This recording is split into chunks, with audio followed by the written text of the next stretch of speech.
give a warm welcome for Rich Cordray, Democratic candidate for governor.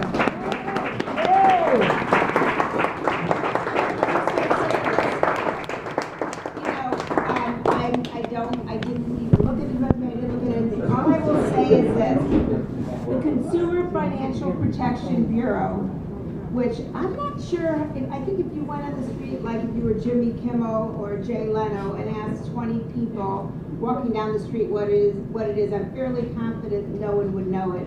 But it's really, the work that was done at the Consumer Financial Protection Bureau was nothing short of heroic. And so I just wanted to mention that. So of course he was, was your executive director? Is that what the term was? Okay. So with that, I give you Rich Cordray. Yay! Woo! Thank you. It was very generous to say I was right on time because I haven't been right on time since about 10 o'clock this morning. I was right on time to speak to the Head Start class where they had me read from Dr. Seuss' book, and all of the words in that book are one syllable. That I can handle. From there, it's all downhill from there, trying to stay on schedule. We've been down to Canton today and then back up here, and I appreciate the chance to be with you. And I came to hear from a meeting of the AFL-CIO down at the Labor's Local 310 hall, where I've been many times over the years. So anyway, thank you for having me tonight. I know that this is 3 groups, if I'm not mistaken, correct? Cindy's group, Gabrielle's group, and Rob's group, so at least representatives of each. And I'm glad to talk for a little while, and I understand you've mostly eaten if you wanted to, is that correct? So I'm not in between you and your nourishment? Okay, I've done that many times, and never found it to be too successful. Say that again? What? Is anybody having trouble hearing me? Yes. Are you having trouble hearing me? Is the mic on? May not be up to my height. I'll tell you what, I'll just take it out.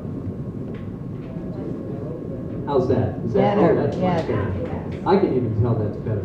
So anyway, glad to be here. I'll talk for a little bit, and then I'll be happy to open it up and just take questions, which a group like these, I assume questions are what you really want to do anyway. So I'm Rich Cordray, and as was just mentioned, I spent the last 6 years running the Consumer Financial Protection Bureau in Washington, D.C. I was the first director, and it was a new agency, and we had to actually build it from scratch, which is what we did.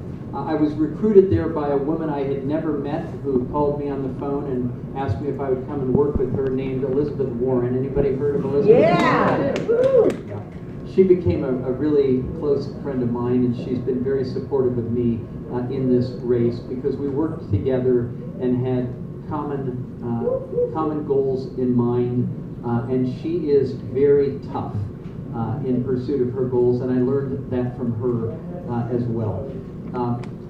Then she recommended me to Barack Obama, President Obama, my president, maybe yours too, who appointed me to that position, nominated me. Actually, this is how persistent he was. He nominated me. The Senate Republicans blocked me with a filibuster.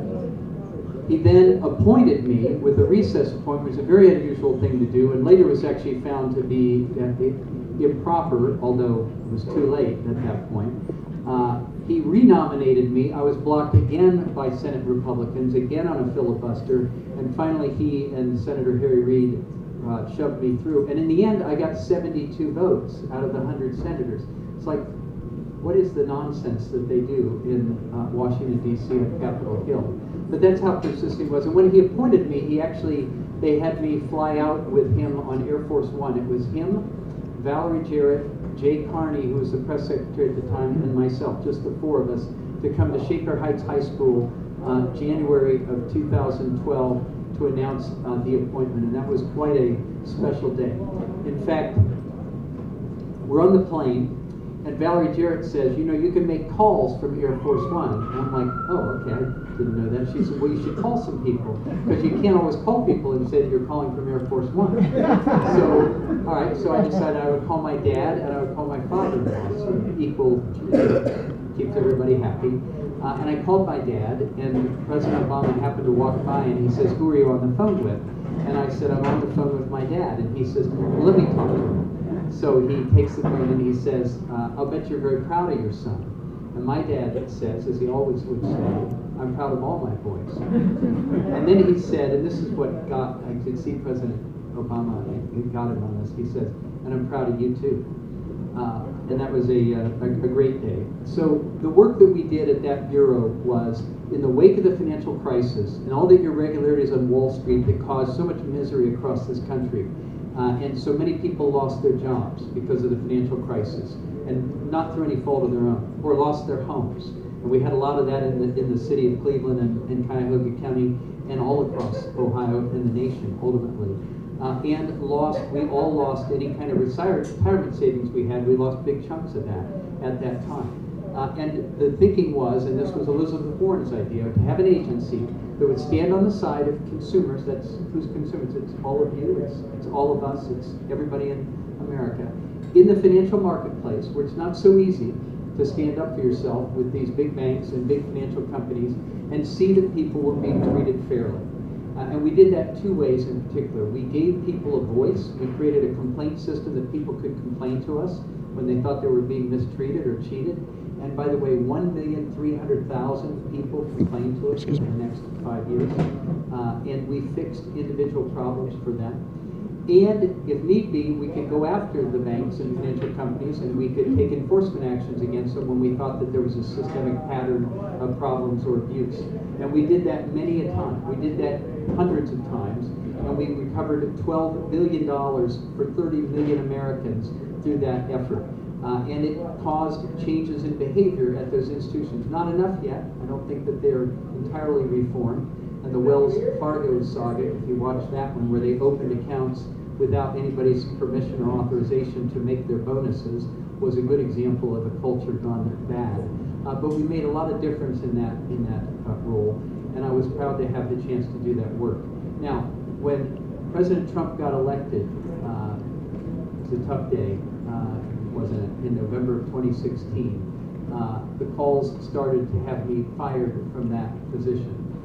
And it was a very difficult next year in Washington. Just before he left office, President Obama wrote a letter to me talking about the work that we had done at the agency, recognizing that that might become an important letter as evidence in a lawsuit for how that president felt about the work we were doing, even if the next president, uninformed as he typically is, would have a different set of opinions about it.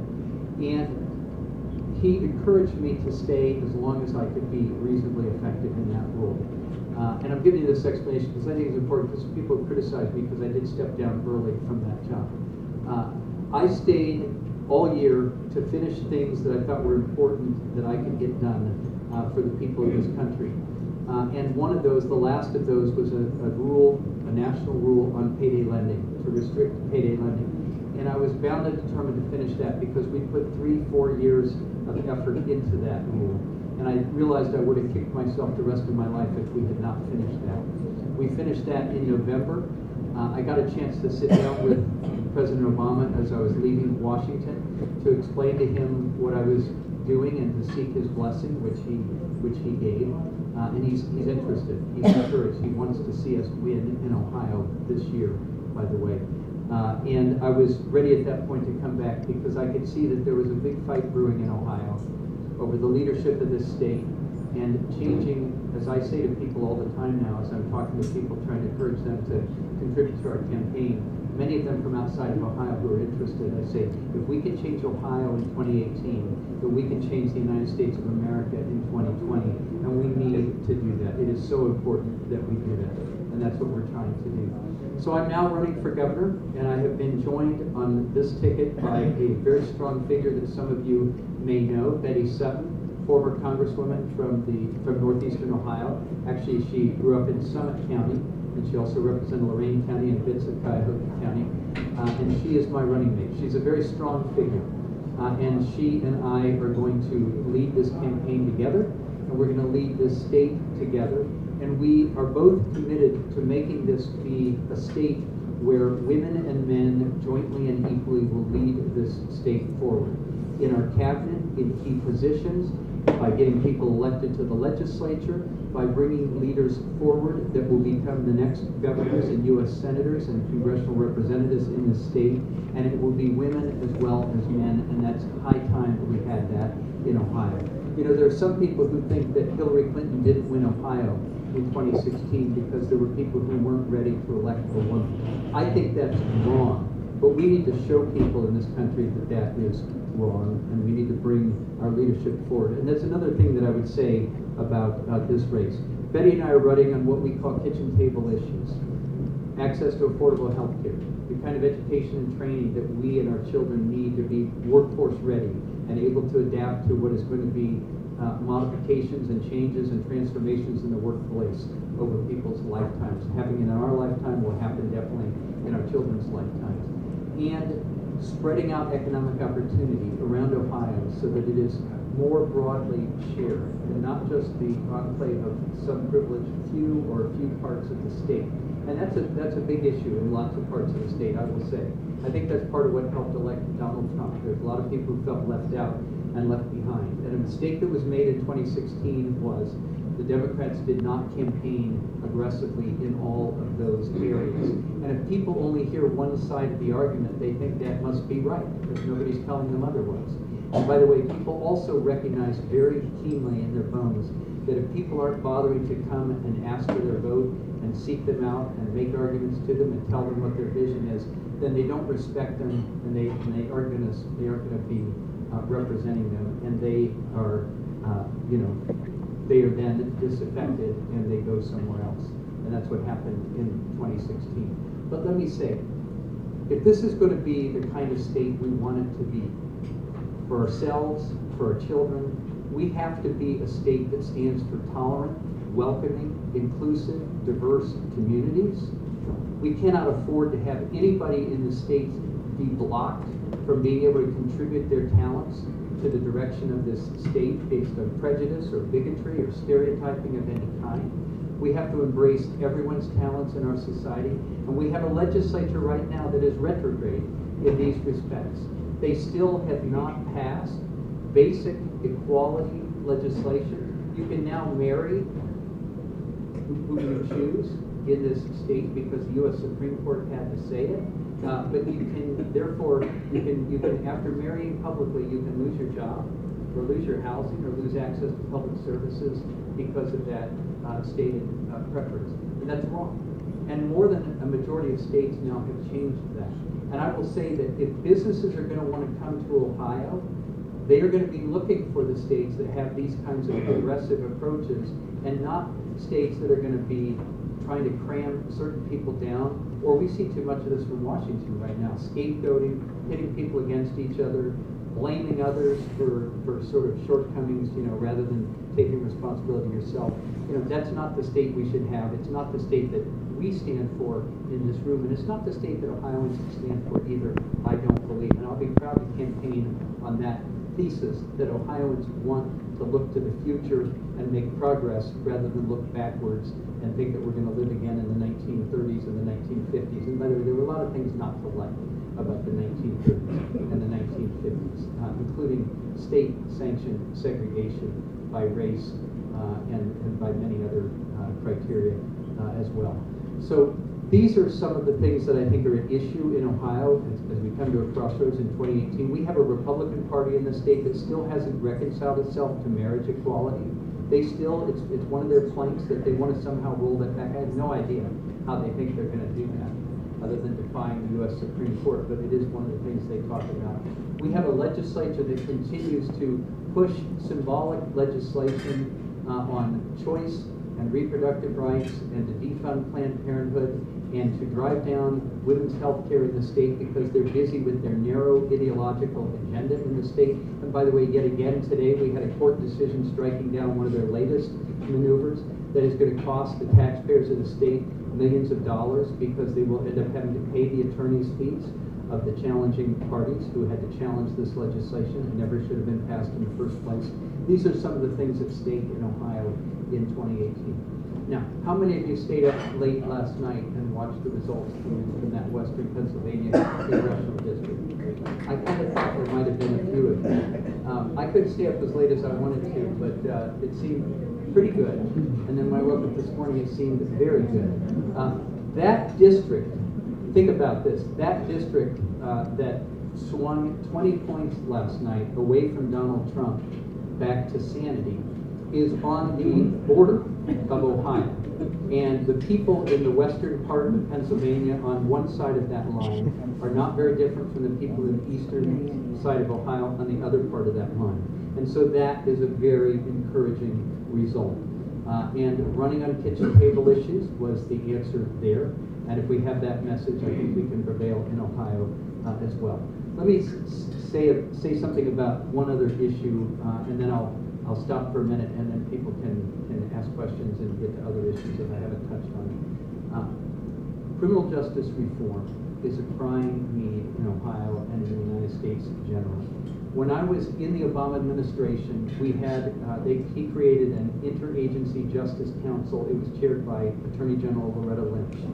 And we thought that we were moving toward a bipartisan consensus around criminal justice reform on the following thinking, and I think it was right, but it's all fallen down under Donald Trump, that the Democrats, for the most part, see the warehousing of so many people as a moral problem and a waste and wrong and unjust.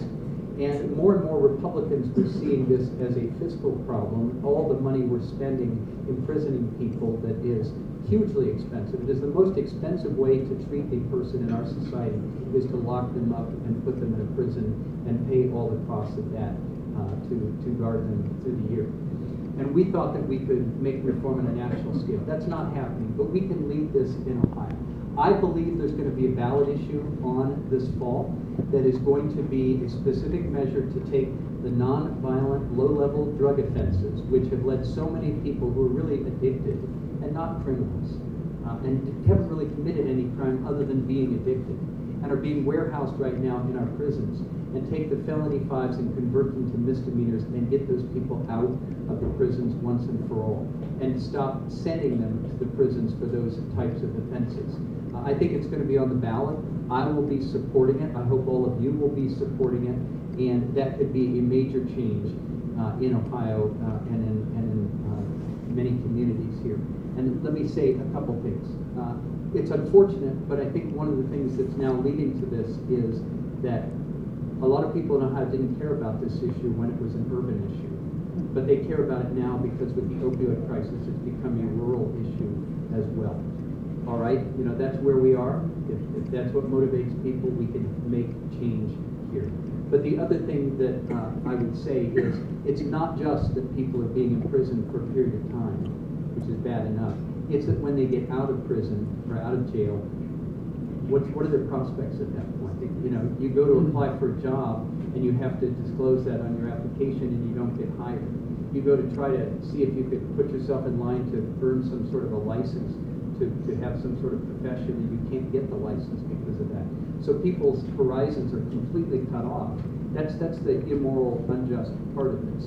And by the way, if that's not on the ballot this fall, or if it doesn't pass, as your governor, I have said that I will create reconciliation commissions, county by county, made up of ministers and law enforcement, and we will enact criminal justice reform through the use of the pardoning power of the governor. And I will take the political cost of that because I think it's right, and I think most people know that it's right. All right. Well, having said that, let me pause, and then if you have questions, I'm happy to stay as long as I reasonably can, as long as you can tolerate me to answer questions. So go ahead. Yes. Mr. Cordray, I like you very much. I am leaning very heavily in your direction. I want very much to give you my vote. I sense a butt coming. Can you stand up and talk? Sure, I can stand up and talk. So far, it's all been good. Now comes the but. Okay. Actually, it's not a but at all. It's Okay, just sure. It's a an question. opportunity for you to Okay. just assuage this one concern that I have. Okay. And that is, I read somewhere that you had an A+ rating from Ann Arbor. I'm sure I'm not the first person asking about that. If I'm misinformed, I would be delighted. And the Buckeye And I would- Firearms Association. I would, you know, embrace And the you as Buckeye my Firearms candidate for governor in an instant. But this is something that worries me a great deal. And I wonder what you would say to me to. Sure. to appease Let me me. speak to that as directly as I can, and maybe you're persuaded, maybe you're not. I didn't actually have an A+ from the NRA. I had an A. That was in 2010. They have not rated me since. In the wake of the Parkland shootings and other things that have happened in the last 8 years, I have, as many people have, rethought certain positions. And some of the things that I have put forward in the wake of that as my proposals are opposed by the NRA. So I don't know what my rating would be now, but that is what it is. I have said that we need to tighten the gun laws in this country. We need to make more concerted, real, conscious effort to keep guns out of the hands of criminals, the mentally ill, and domestic violence abusers. So we have to close all the loopholes and have universal background checks, which we've never had in Ohio or in the country. I believe that we need to ban all of the mechanisms that are used to take legal firearms and turn them into illegal automatic weapons, such as bump stocks or high-capacity magazine clips, some of the things that have been used in some of these horrific shootings and school shootings. And I believe that we need to take new measures to address school safety. I'm not in favor of arming teachers. It feels like that could be a real mess, and law enforcement has had lots of issues with that. They arrive on the scene and suddenly there's a lot of people shooting at each other and they don't know who's who. So that's not, to me, a helpful proposal, although it's Donald Trump's new proposal. Instead, as with my children, our children are twins who just graduated from high school last year, there were ways that they restricted entry points at the school, and they had a school resource officer who could man those entry points, and that worked very well there to see who was going in and out and what was coming in and out, and to monitor that. And then the gun violence in our society, which again, there's some shootings now at suburban schools and people are interested, but when it was in the urban communities, drive-by shootings and all the deaths, a lot of people never were that interested, and that was wrong, and this is also wrong. The drive-by shootings, the gang slayings, the gun crimes that are committed in our urban areas. There are interventions that police and mayors are doing in other cities around the country, Boston and St. Louis, that people are looking at here in Columbus and Cincinnati, probably in Cleveland as well. Haven't had a chance to talk to them yet. That can make a real difference in reducing gun violence. That's all part of this. Now, there are other proposals that some others have put forward. What I'm trying to focus on right now are concrete, practical proposals that I think would actually save lives. There are other things that might, or they might not, or they might be tied up in courts and they might never get anywhere. I'm not sure what to make of some of those, but I'm listening. And I think we're all listening to these young people who are now standing up and speaking out with a lot of courage. I was in Youngstown last week, and the editors of the newspaper were asking me, they were saying that there were going to be walkouts in the schools this coming week. How did I feel about that? Some of the schools were going to be disciplining the young people, and I'm like, why disciplining? People want to exercise their First Amendment rights. These young people, for the first time, want to speak up and try to affect the direction of society, and they're going to be disciplined. They should be, given a medal, and they should be encouraged, and that's what we should do. And then we should all be listening to what they have to say and thinking about it. So there may be other steps that we need to take. I think that this is a work in progress right now in this country, but I do think there's some things we clearly could do now and accomplish, and I'd like to see those accomplished, and then we could talk about other things. So, yes. I would like to piggyback on her question. Stand up. Sorry. I would like to piggyback on your question. As she mentioned that you had an A rating by the NRA, and I also wanted to mention the Buckeye Firearms Association. I know there are bills going through the Ohio legislature right now that would bring stand your ground to Ohio. That would essentially be a de facto permitless carry, so people could conceal carry with no training at all. And then another bill through Ohio that would allow people to bring guns into places where a no gun sign has been posted, and with basically no penalty. They would have to be asked to leave if somebody noticed their weapon, and essentially, if they didn't comply, it would be the same as if you failed to license your dog. And the places you could carry are bars, schools, college campuses, I mean, anywhere where there are no gun signs posted. Now, as a governor, if these bills were to come across your desk, knowing your history in voting for your rating from these organizations, what would you do? Okay. So to go back and say that I had an A rating from the NRA, I grew up in a different part of Ohio from the people in this room. I grew up in a rural area outside of Columbus, outside of Grove City in central Ohio. And in the world I grew up in, a lot of people hunted and a lot of people had firearms, and they were used to protect their safety in the home, especially in more sparsely populated rural areas where law enforcement isn't immediately at hand. In fact, it's not immediately at hand even in densely populated areas. And so that's part of what has formed my background. I do believe that responsible gun owners have a constitutional right to own guns and to use them responsibly, all right?